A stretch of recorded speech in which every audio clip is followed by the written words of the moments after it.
Hi welcome to our channel AKR ಸಾಲ್ಯೂಟರ್. ಇವತ್ತಿನ video ತಮ್ಲೇನಲ್ಲಿ ನೋಡಿರ್ತೀರಾ SSP ಸ್ಕಾಲರ್ಶಿಪ್ ಬಗ್ಗೆ.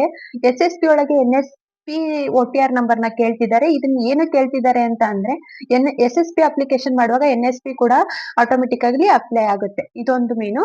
ಹಾಗಾದ್ರೆ NSP ನಂಬರ್ ಇಲ್ಲದೆ SSP ನ ಅಪ್ಲಿಕೇಶನ್ ಹಾಕ್ಬೋದಾ?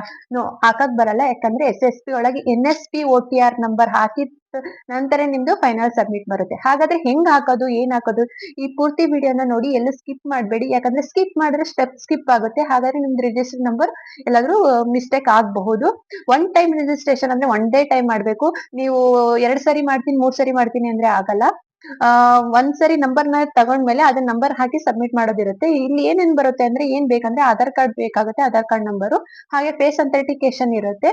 ಆಮೇಲೆ ಆಪ್ಗಳನ್ನ ಡೌನ್ಲೋಡ್ ಮಾಡಿ ನೋಡಿ. SSP ಪೋರ್ಟಲ್ ಓಪನ್ ಮಾಡಿದ್ರಾ? SSP ಪೋರ್ಟಲ್ ಓಪನ್ ಮಾಡಿದ ನಂತರ ಇಲ್ಲಿ ನಿಮ್ಗೆ ಪೋಸ್ಟ್ ಮೆಟ್ರಿಕ್ ಹೋಗ್ತೀರಾ. ಅದಕ್ಕಿಂತ ಮುಂಚೆ ಇಲ್ಲಿ ನೀವು ನೋಡ್ತಿರ್ಬೋದು, ಹಿಂದುಳಿದ ವರ್ಗಗಳ ಕಲ್ಯಾಣ ಇಲಾಖೆ, ಪರಿಶಿಷ್ಟ ಪಂಗಡಗಳ ಕಲ್ಯಾಣ ಇಲಾಖೆ ಮತ್ತು ಸಮಾಜ ಕಲ್ಯಾಣ ಇಲಾಖೆ ಯೋಜನೆಗಳಲ್ಲಿ ಅರ್ಜಿ ಸಲ್ಲಿಸಲು NSP OTR ನೋಂದಣಿ ಮಾಡುವುದು ಕಡ್ಡಾಯವಾಗಿದೆ. NSP OTR ನೋಂದಣಿ ಮಾಡಲು ಇಲ್ಲಿ ಕ್ಲಿಕ್ ಮಾಡಿ ಅಂತ ಇದೆ. ನೀವು ಕ್ಲಿಕ್ ಮಾಡ್ಬೇಕು, ಇಲ್ಲಿದೆ ಇಲ್ಲೇ ಕ್ಲಿಕ್ ಮಾಡಿದ್ರೆ ನಿಮಗೆ ನೆಕ್ಸ್ಟ್ ಓಪನ್ ಆಗುತ್ತೆ. ಟೈಮ್ ತಗೊಳುತ್ತೆ. ಇಲ್ಲಿ ನೋಡಿ, ನೀವು ಆಲ್ರೆಡಿ ಏನಾದ್ರು NSP ಒಳಗೆ ರಿಜಿಸ್ಟರ್ ಆಗಿದ್ರೆ ಅಂದ್ರೆ ನಿಮ್ಗೆ ಆಲ್ರೆಡಿ OTR ನಂಬರ್ ಇರುತ್ತೆ. ಇವಾಗ ಕೆಲವೊಬ್ರು NSP ಸ್ಕಾಲರ್ಶಿಪ್ ಹಾಕಿರ್ತೀರಾ ಮುಂಚೆ, ಅವ್ರು ಮತ್ತೆ ರಿಜಿಸ್ಟರ್ ಆಗೋದಿರೋದಿಲ್ಲ. ಅವ್ರಿಗೆ ಆಲ್ರೆಡಿ ಒಂದು OTR ನಂಬರ್ ಬಂದಿರುತ್ತೆ. ಅವರು ಅದೇ ನಂಬರ್ನ ಹಾಕ್ಬೇಕಾಗುತ್ತೆ. ಯಾರೆಲ್ಲ ಆಗಿಲ್ಲ, NSP ಸ್ಕಾಲರ್ಶಿಪ್ ಆಗಿಲ್ಲ, NSP ಒಳಗೆ ರಿಜಿಸ್ಟರ್ ಆಗಿಲ್ಲ ಅಂದ್ರೆ ಅವ್ರು ಮಾತ್ರ ನೀವು ರಿಜಿಸ್ಟರ್ ಅಂತ ಇರುತ್ತಲ್ಲ, ಅಲ್ಲಿ ಹೋಗಿ ನೀವು ರಿಜಿಸ್ಟರ್ ಆಗ್ಬೇಕು. ಇಲ್ಲಿ ಫಸ್ಟ್ ಏನಂದ್ರೆ, ರಿಜಿಸ್ಟರ್ ಒಳಗೆ ಗೈಡ್ ಲೈನ್ಸ್ ಅಂತ ಇರುತ್ತೆ. ಏನ್ ಗೈಡ್ ಲೈನ್ಸ್, ಫಸ್ಟ್ ಏನೇನ್ ಇರುತ್ತೆ ಆ ಗೈಡ್ ಲೈನ್ಸ್. ಆ ನಂತರ ಅದಾದ್ಮೇಲೆ ನೀವು ಅಗ್ರಿ ಅಂತ ಕೊಟ್ಟಾದ್ಮೇಲೆ ರಿಜಿಸ್ಟರ್ ಮೊಬೈಲ್ ನಂಬರ್ ಮತ್ತೆ KYC ಅಂತ ಮಾಡ್ಬೇಕು. ಆಮೇಲೆ ಫಿನಿಶ್. ಇವು 4 ಸ್ಟೆಪ್ ಇರುತ್ತೆ. ಓಕೆ, ಫಸ್ಟ್ ಗೈಡ್ ಲೈನ್ಸ್ ಏನಿದೆ ಅಂದ್ರೆ, one time registration guide lines for scholarship hosted on NSP mandatory requirement. ಇದು ಒನ್ ಟೈಮ್ ರಿಜಿಸ್ಟ್ರೇಷನ್ ಏನಿದೆಯಲ್ಲ, ಬೇರೆ ಸ್ಕಾಲರ್ಶಿಪ್ ಗೆ ಅಂದ್ರೆ ಸ್ಕೀಮ್ ಏನಿದೆಯಲ್ಲ, ಅದು ಮ್ಯಾಂಡೇಟರಿ ಫಾರ್ ಅಪ್ಲೈಯಿಂಗ್ ಅಂತ ಏನೋ ಇದೆ. Essential requirement for OTR mobile active mobile number is mandatory. ಅದನ್ನ ಹೇಳಿದ್ನಲ್ಲ, ಮೊಬೈಲ್ ನಂಬರ್ ಅಥವಾ ಇಮೇಲ್ ನಿಮ್ದು ಆಕ್ಟಿವ್ ಆಗಿರ್ಬೇಕು. ಯಾಕಂದ್ರೆ ಅಲ್ಲಿ ನಿಮ್ಗೆ OTP ಬರುತ್ತೆ. ನಿಮ್ದು KYC ಒಳಗು ಇದು ಮಾಡುವಾಗ ಆಧಾರ್ ಕಾರ್ಡ್ ಯಾವ ಲಿಂಕ್ ಆಗಿರುತ್ತಲ್ಲ ಅದೇ ನಂಬರ್ನ ನೀವು ಕೊಟ್ರೆ ಒಳ್ಳೇದು. ಮತ್ತೆ steps for registration. Once allotted on OTR student can apply for scholarship later when the portal is open for application submission. Upon successful registration, a preference number will be sent on the registered mobile number. Download and install the NSP OTR app. ನೋಡಿ, ನಾ ಹೇಳಿದೆ ನಿಮ್ಗೆ 2 app ನ download ಮಾಡ್ಬೇಕು. ಒಂದು NSP OTR app ಅಂತ, ಮತ್ತೆ Aadhaar face RD ಅಂತ ಹೇಳಿ. ಅಂದ್ರೆ ಆಧಾರ್ ಫೇಸ್ ಅಥವಾ ಏನೋ ಫೇಸ್ ಇದು ಮಾಡ್ಬೇಕಲ್ಲ ನಿಮ್ದು, ಫೇಸ್ ಅಥೆಂಟಿಕೇಶನ್ ಮಾಡ್ಬೇಕಾಗತ್ತಲ್ವಾ, ಅದಕ್ಕೆ ನಿಮ್ದು ಆಧಾರ್ ಆಪ್ ಅನ್ನ ಡೌನ್ಲೋಡ್ ಮಾಡ್ಬೇಕು. ಇದನ್ನ ಯಾವಾಗ ಮಾಡ್ಬೇಕು? ಹೀಗೆ ಮುಂಚೆನೂ ಮಾಡಿದ್ರು ಓಕೆ, ಅಥವಾ ಹೋಗ್ತಾ ಹೋಗ್ತಾ ನಿಮ್ಗೆ ಅಲ್ಲಿ ತೋರಿಸುತ್ತೆ. ನೀವು ಇದು ಮಾಡಿದಾಗ, ಆಪ್ ಡೌನ್ಲೋಡ್ ಮಾಡಿದಾಗ ನೀವು ನೆಕ್ಸ್ಟ್ ಪ್ರೊಸೀಜರ್ ಏನಂತ ನೋಡೋಣ. ಅದನ್ನ ಹೇಳ್ತಾ ಹೋಗ್ತೀನಿ. Perform the face authentication using the registered reference number OTR sent on your mobile number. After successful face authentication, OTR will be generated. First ಏನ್ ಮಾಡುತ್ತೆ, ನಿಮ್ಗೆ ರೆಫರೆನ್ಸ್ ನಂಬರ್ ಅಂತ ಕೊಡುತ್ತೆ. ಆ ರೆಫರೆನ್ಸ್ ನಂಬರ್ ಇಟ್ಕೊಂಡು ನೀವು NSP ಇದ್ರೊಳಗೆ ಹೋಗಿ ಆ ನಂಬರ್ ಹಾಕಿದಾಗ ನಿಮ್ಗೆ ಫೇಸ್ ಅಥೆಂಟಿಕೇಶನ್ ಮತ್ತೆ ಈ ತರ ಏನೋ ಪ್ರೊಸೀಜರ್ ಬರುತ್ತೆ. ನಾನು ಡೀಟೇಲ್ ಆಗಿ ಹೇಳ್ತೀನಿ. ಆಮೇಲೆ please apply for scholarship using OTR. Merely generally of OTR does not entitlement to application for scholarship. Aadhaar requirement. Aadhaar is required for, ನಾ ಹೇಳಿದೆ, ಆಧಾರ್ ಕರೆಕ್ಟ್ ಆಗಿದ್ರೆ ನಿಮ್ದು ಫೇಸ್ ಮತ್ತೆ ಇದೆಲ್ಲ ಕರೆಕ್ಟ್ ಆಗಿ ತಗೊಳುತ್ತೆ. ಒನ್ ನಂಬರ್ ಮಿಸ್ಟೇಕ್ ಆದ್ರೂ ನಿಮ್ಗೆ ಪ್ರಾಬ್ಲಮ್ ಆಗುತ್ತೆ. Aadhaar is required for OTR. Aadhaar is not assigned. Register can be done using enrol ID. ನಿಮ್ದು ಏನಾದ್ರೂ ಇವಾಗ ಆಧಾರ್ ಕಾರ್ಡ್ ಮಾಡ್ಸಕ್ ಕೊಟ್ಟಿದ್ದೀರಾ ಹೊಸದಾಗ ಅಂದ್ರೆ ಅದ್ರ ಎನ್ರೋಲ್ಮೆಂಟ್ ನಂಬರ್ ಅಂತ ಇರುತ್ತೆ, ಅದನ್ನ ಕೂಡ ಹಾಕಿ ನೀವು ಮಾಡ್ಬೋದು. If a minor student has not been assigned Aadhaar yet, register can be done using Aadhaar of her parent or legal guardian.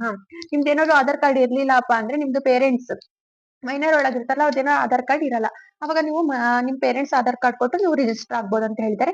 It is advised to update other relevant democratic records, names, date of birth, gender ಇವೆಲ್ಲ correct ಆಗಿ ಹಾಕ್ಬೇಕು. ಯಾಕಂದ್ರೆ correct ಆಗಿ ಹಾಕ್ದಾಗ ಅಷ್ಟೇ ನಿಮ್ದು Aadhaar card ಇದು match ಆಗುತ್ತೆ. ಆಮೇಲೆ parent guardian for minor applying with their Aadhaar must ensure that while making an application of Aadhaar enrollment of minor shall use the same democratic details. ಅಂದ್ರೆ ಅದೇ ಎಲ್ಲ ಸೇಮ್ ಡೀಟೇಲ್ಸ್ ಇರಬೇಕು. On one time OTR ID is allowed for student. ಅದೇ ನಾ ಹೇಳಿದೆ, ಒಂದೇ time registration ID ಇರುತ್ತೆ. ನೀವು ಆಲ್ರೆಡಿ ಯಾರಾದ್ರೂ NSP ರಿಜಿಸ್ಟ್ರೇಷನ್ ಆಗಿದ್ರೆ ಅವ್ರು ಆಲ್ರೆಡಿ ಅವ್ರಿಗೆ OTR ನಂಬರ್ ಅಂತ ಬಂದಿರುತ್ತೆ. ಆ ನಂಬರ್ನೇ ಹಾಕಿ ಮತ್ತೆ ರಿಜಿಸ್ಟ್ರೇಷನ್ ಮಾಡಕ್ ಬರಲ್ಲ. ಯಾರೆಲ್ಲ ಆಗಿಲ್ಲ ಅವರು ಈಗ ಹೇಳೋ ಫಾಲೋ ಸ್ಟೆಪ್ ಮಾಡಿ ರಿಜಿಸ್ಟರ್ ಮಾಡ್ಕೊಳ್ಳಿ. However, parent legal guardian can generate up to maximum of 2 OTR numbers. However, parents and legal guardian can generate up to a maximum of 2 OTR. ಒಬ್ರು 2 OTR ನಂಬರ್ ಅಷ್ಟೇನೆ ನಾವು ಜನರೇಟ್ ಮಾಡ್ಕೋಬಹುದು. ಈಗ ಅಕಸ್ಮಾತ್ OTR number ನಮ್ಗೆ ಇದು ಅಂದ್ರೆ ಹೇಳಿದಾರೆ ಅವರು ಮ್ಯಾಕ್ಸಿಮಮ್ ಮಿನಿಮಮ್ ಅಲ್ಲ, ಅದು ಮ್ಯಾಕ್ಸಿಮಮ್ ಅವ 2 OTR numbers ಮಾತ್ರ ಮಾಡ್ಕೋಬಹುದು for 2 minor childrens. In case more than 1 OTR is found for a student, he would be liable for debarment from the scholarship. ನೀವೇನಾದ್ರೂ ನಾ ಹೇಳಿದೆ ಮುಂಚೆ ಹೇಳಿಲ್ವಾ ಅನ್ಸುತ್ತೆ ಗೊತ್ತಿಲ್ಲ, ಒಂದ್ಕಿಂತ 2 OTR ನಂಬರ್ ನೀವ್ ಏನಾದ್ರು ತಗೊಂಡ್ವಿ ಅಂದ್ರೆ ನೀವು ಸ್ಕಾಲರ್ಶಿಪ್ ಇಂದ ಇದಾಗ್ತೀರಾ, ಡಿಬಾರ್ ಆಗ್ತೀರಾ ಅಂತ. ಅಂದ್ರೆ ಸ್ಕಾಲರ್ಶಿಪ್ ಇಂದ ಎಲಿಜಿಬಲ್ ಬರಲ್ಲ ನೀವು. ಡಿಬಾರ್ ಮೀನ್ಸ್ ಸ್ಕಾಲರ್ಶಿಪ್ ನಿಮಗ್ ಬರಲ್ಲ. ಇದೆಲ್ಲ ಆದ್ಮೇಲೆ ಅಗ್ರಿ ಅಂತ ಕೊಟ್ಟು ನೀವು ರಿಜಿಸ್ಟರ್ ಆಗ್ಬೇಕು. ನಾನು ಆಲ್ರೆಡಿ ಮಾಡಿರೋದ್ರಿಂದ ನಾನು ಇದು ಮಾಡ್ತಿದ್ದೀನಿ. ನೀವು I have read to understand the guidelines for one time registration hereby consent to use the Aadhaar ಅಂತ ಇದೆ. ಇದೆಲ್ಲ ನೀವು ಇದು ಮಾಡಿ ನೆಕ್ಸ್ಟ್ ಅಂತ ಕೊಟ್ಟಾಗ ನಿಮ್ಗೆ ಏನು ಬರುತ್ತೆ, ಚೇಂಜ್ ದ ಮೊಬೈಲ್ ನಂಬರು ಅಲ್ಲ ರಿಜಿಸ್ಟರ್ ಗೈಡ್ಲೈನ್ಸ್ ಇಲ್ಲಿ ಆದಾದ ನಂತರ ರಿಜಿಸ್ಟರ್ ಮೊಬೈಲ್ ನಂಬರ್ ಬರುತ್ತೆ.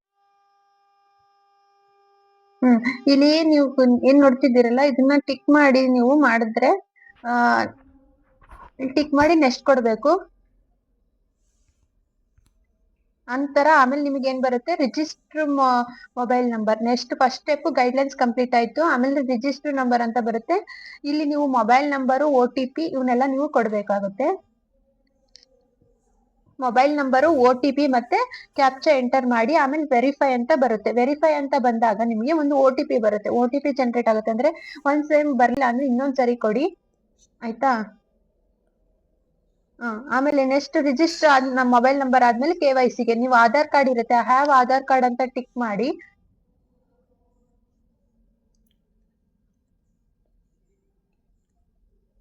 ನೋಡಿ ಅಲ್ಲಿ ಕೊಟ್ಟಿದ್ದಾರೆ, contestant for providing other major applicant ಅಂದ್ರೆ ಈಕ್ವಲ್ ಟು 18 ಇರ್ಬೇಕು ಅಥವಾ ಏಜ್ ಗ್ರೇಟರ್ ದೆನ್ 18 ಇರಬೇಕು. ಇಲ್ಲಿ ನೀವು ಇನ್ಸ್ಟ್ರಕ್ಷನ್ ಕೊಟ್ಟಿದ್ದಾರೆ ಅದೆಲ್ಲ ನೋಡ್ಕೊಂಡು ಅಲ್ಲಿ ಅಗ್ರಿ ಅಂತ ಇರುತ್ತೆ, ಅಗ್ರಿಗೆ ನೀವು ಕ್ಲಿಕ್ ಮಾಡಿದ್ರೆ ನೆಕ್ಸ್ಟ್ ಸ್ಟೆಪ್ ಓಪನ್ ಆಗುತ್ತೆ.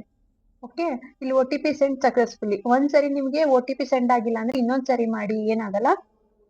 ಆಮೇಲೆ ನಿಮ್ದು ಎಲ್ಲ ಆಧಾರ್ ಕಾರ್ಡ್ ಇದಾದ್ಮೇಲೆ ಬರುತ್ತೆ ನಿಮ್ಗೆ ನೋಡಿ.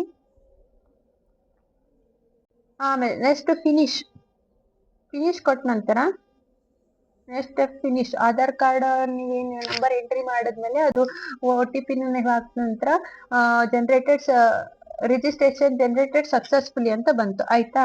ಇಲ್ಲಿ ನೋಡಿ ನಿಮಗೆ you have successfully generated reference and your reference number ಅಂತ ಕೊಟ್ಟಿದ್ದಾರೆ. ಇಲ್ಲಿ ನಿಮಗೆ ರೆಫರೆನ್ಸ್ ನಂಬರ್ ಕೊಟ್ಟಿದ್ದಾರೆ. ಇದನ್ನ ಇಟ್ಕೊಂಡು ನೀವು NSP ಆಪ್ ನ ಡೌನ್ಲೋಡ್ ಮಾಡಿ ಅಲ್ಲಿ ಕೇಳಿರ್ತಾರೆ ರೆಫರೆನ್ಸ್ ನಂಬರ್ ಅಂತ. ಈ ರೆಫರೆನ್ಸ್ ನಂಬರ್ ನ ಹಾಕಿದಾಗ ನಿಮ್ಗೊಂದು ಮೆಸೇಜ್ ಬರುತ್ತೆ, dear students your ಟೆಂಪರರಿಲಿ registered number is ಅಂತ ಹೇಳಿ. ಈ ತರ ಒಂದು ನಂಬರ್ ಬರುತ್ತೆ. ಈ ನಂಬರ್ ನ ನೀವು ಇಟ್ಕೊಂಡು NSP ಆಪ್ ನ ಡೌನ್ಲೋಡ್ ಮಾಡಿ NSP ಒಳಗ ಈ ನಂಬರ್ ನ ಹಾಕ್ಬೇಕಾಗುತ್ತೆ.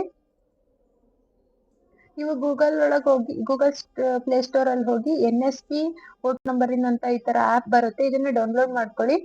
ಡೌನ್ಲೋಡ್ ಮಾಡ್ಕೊಂಡ ಈ ತರ ಓಪನ್ ಆಗುತ್ತೆ. ಸ್ವಲ್ಪ ಸ್ಕ್ರೀನ್ ಇದಾಗಿದೆ, ಒಂದ್ ಸ್ವಲ್ಪ ಉಲ್ಟಾ ಆಗಿದೆ, ಒಂದ್ ಸ್ವಲ್ಪ ಅಡ್ಜಸ್ಟ್ ಮಾಡ್ಕೊಳ್ಳಿ. ಆಮೇಲೆ ನಿಮಗೆ ಆಧಾರ್ NSP OTP ಇದು ಬರುತ್ತೆ ನೋಡಿ. ಇಲ್ಲಿ ನೀವು ರಿಜಿಸ್ಟರ್ ಕೊಡ್ಬೇಕು. ಯಾಕಂದ್ರೆ ಲಾಗಿನ್ ಆಗಕ್ಕೆ ನಮ್ಗೆ OTR ನಂಬರ್ ಬಂದಿಲ್ವಲ್ಲ, ರಿಜಿಸ್ಟರ್ಗೆ ಹೋಗಿ ಅಲ್ಲಿ ರೆಫರೆನ್ಸ್ ನಂಬರ್ ಅಂತ ಕೊಟ್ಟಿರುತ್ತೆ. ರೆಫರೆನ್ಸ್ ನಂಬರ್ ಕೊಟ್ಟ ನಂತರ ನಿಮ್ಗೆ OTP ಬರುತ್ತೆ. ಯಾವ ನಂಬರ್ಗೆ ಬರುತ್ತೆ ಅಂದ್ರೆ OTP ಬರುತ್ತೆ, ನೀವು ಯಾವ ನಂಬರ್ ಕೊಟ್ಟಿರ್ತಲ್ಲ ಆ ನಂಬರಿಗೆ.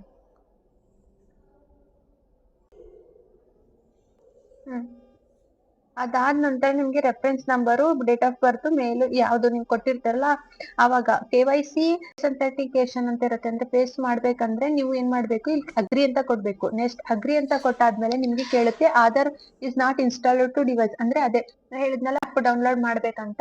ಅಲ್ಲಿ ಪ್ರೊಸೀಡ್ ಫಾರ್ ಅಥೆಂಟಿಕೇಶನ್ ಅಂತ ಕೊಟ್ಟಾಗ ನಿಮ್ಗೆ ಗೊತ್ತಾಗುತ್ತೆ ಆಪ್ ಡೌನ್ಲೋಡ್ ಮಾಡ್ಬೇಕಂತ. ಹಾಗಾದ್ರೆ ಆಧಾರ್ ಆಪ್ ಡೌನ್ಲೋಡ್ ಮಾಡಿ ಅದ್ರೊಳಗೆ ಹೋಗಿ ನೀವು ಫೇಸ್ ಅಥೆಂಟಿಕೇಶನ್ ಮಾಡ್ಬೇಕು ನೋಡಿ. ಆಧಾರ್ ಫೇಸ್ RD ಅಂತ ಹೇಳಿ ಡೌನ್ಲೋಡ್ ಮಾಡ್ಕೊಳ್ಳಿ. ಆಮೇಲೆ ಇಲ್ಲಿ ಪ್ರೊಸೀಡ್ ನೆಕ್ಸ್ಟ್ NSP ಒಳಗೆ ಬಂದು ಪ್ರೊಸೀಡ್ ಅಂತ ಕೊಡಿ. ಆವಾಗ ನಿಮ್ಗೆ ಆಧಾರ್ ಇದ್ರೊಳಗೆ ಅಥೆಂಟಿಕೇಶನ್ ನೀವು ಮಾಡಬಹುದು. ಇಲ್ಲಿ ಕ್ಲಿಕ್ ಮಾಡಿ ನೀವು ಪ್ರೊಸೀಡ್ ಅಂತ ಕೊಡಿ. ನೋಡಿ ಇಲ್ಲಿ ಈ ತರ ಆವಾಗ ನಿಮ್ದು OTR ನಂಬರ್ ಜನರೇಟ್ ಆಗುತ್ತೆ ನೋಡಿ ಈ ತರ. have successfully filled the form and your OTR number is generated.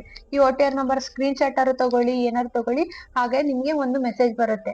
NSP SMS ಅಂತ ಬರುತ್ತೆ, ಅಲ್ಲೂ ಕೂಡ ನಿಮ್ ನಂಬರ್ ಕೊಟ್ಟಿರ್ತಾರೆ. ಈ ನಂಬರ್ ಏನ್ OTR ಇದಾಗಿರುತ್ತಲ್ಲ ಅದನ್ನ ನೀವು SSP ಸ್ಕಾಲರ್ಶಿಪ್ ಒಳಗೆ ಸಬ್ಮಿಟ್ ಕೊಟ್ಟಾಗ ನಿಮ್ಗೆ ಫೈನಲ್ ಸಬ್ಮಿಟ್ ಇನ್ನು ಬರುತ್ತೆ. ಆಯ್ತಾ, ಇಷ್ಟು ಎಲ್ಲೂ ಸ್ಕಿಪ್ ಮಾಡದೆ ನೋಡಿದ್ರೆ ನಿಮ್ಗೆಲ್ಲ ಗೊತ್ತಾಗುತ್ತೆ. Thanks for watching this video. Thank you.